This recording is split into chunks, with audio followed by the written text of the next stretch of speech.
Assalamualaikum warahmatullahi wabarakatuh. Alhamdulillah. Selamat sore para sedulur-sedulur yang saya cintai dan semoga dicintai oleh Allah Subhanahu wa taala. Para sedulur, jadi suatu ketika Rasulullah SAW bersabda dalam sebuah hadis yang diriwayatkan oleh Imam Bukhari dan Imam Muslim. Yang hadisnya bunyinya sebagai berikut. Bismillahirrahmanirrahim. Yatba'ul mayyita salasah fayarji'u isnani wa yabqa ma'ahu wahid yatba'uhu ahluhu wa maluhu wa amaluhu fayarji'ul ahluhu wa maluhu wa yabqa amaluhu, yang artinya sebagai berikut: apabila seorang mayit itu tidak diantarkan hingga ke kubur, maka akan ada tiga yang mengiringi mayit tersebut. Yang dua akan kembali, sedangkan yang satu akan tetap menemaninya. Yang mengiringinya tadi adalah keluarganya, hartanya, dan amalnya. Keluarga dan hartanya akan kembali balik ke rumahnya, sedangkan yang tetap menemani hanyalah amalnya. Nah, teman-teman, ini sebuah informasi yang sangat penting dari Rasulullah SAW perihal harta yang kita miliki di dunia, harta dan keluarga yang kita miliki di dunia. Jadi apa yang kita miliki di dunia ini, keluarga dan harta, kelak kita akan tinggalkan ketika kita meninggal dunia. Dan satu-satunya yang tetap menemani kita di kehidupan kita di akhirat adalah amal kita. Nah, teman-teman, berkaitan dengan hadis ini, di hadis yang lain Rasulullah SAW juga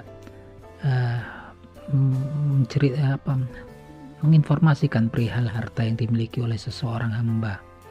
Dalam sebuah hadis yang diriwayatkan oleh Imam Muslim rahimahullah, diriwayatkan oleh sahabat Abu Hurairah radhiyallahu anhu, Rasulullah SAW bersabda sebagai berikut. Bismillahirrahmanirrahim. Yaqulul abdu mali inna malahum min malihi salasu ma'akala fa'afna aw labisa fa'abla aw a'ta fattaqa faqtana wa ma siwa dhalika fahuwa dhahibu wa tarikuhu linnas. Yang artinya sebagai berikut: seorang hamba berkata, hartaku, bukanlah hartanya itu hanyalah tiga, yang ia makan dan itu akan sirna, dan yang ia kenakan itu akan usang, dan yang ia berikan kepada manusia yang lain, itulah sebenarnya harta yang ia kumpulkan untuk kehidupan akhiratnya. Harta yang selain itu akan sirna dan diberi pada orang-orang yang ia tinggalkan. Nah, teman-teman, lagi-lagi hadis ini memberitakan kepada kita bahwasanya harta yang kita miliki di dunia ini terbagi menjadi tiga, yaitu apa yang kita makan itu akan menjadi kotoran dan itu akan sirna. Apa yang kita kenakan, apa yang kita gunakan seperti pakaian, kendaraan, rumah ataupun apa, maka ia akan usang. Dan apa yang kita berikan kepada manusia-manusia yang lain, pada makhluk-makhluknya Allah Subhanahu wa taala yang lain, maka itulah sebetulnya yang kita kumpulkan untuk kehidupan akhirat kita. Dan yang selain itu diberitakan akan sirna semuanya dan hanya akan diwariskan kepada manusia yang lain atau anak keturunannya.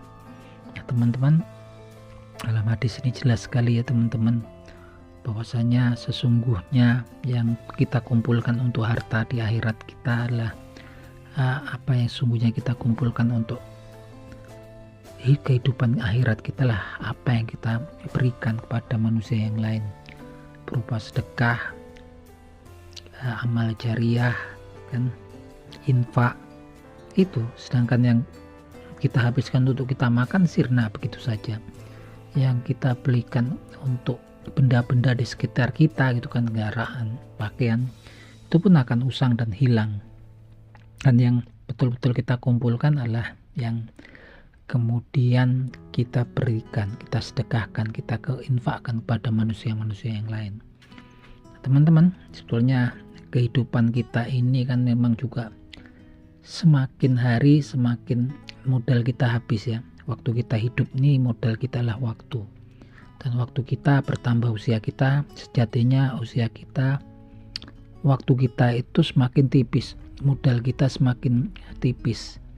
Oleh karena itu teman-teman, buat kita apalagi yang usianya sudah melebihi 40 tahun, agar kemudian merenungi dua hadis yang memang diberitakan oleh Rasulullah SAW perihal bekal kita untuk kehidupan akhirat kita, yaitu amal sedekah, amal jariah, ataupun apa yang kita infakkan di jalannya Allah Subhanahu wa taala.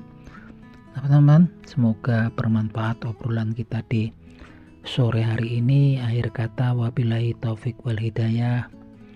Wassalamualaikum warahmatullahi wabarakatuh.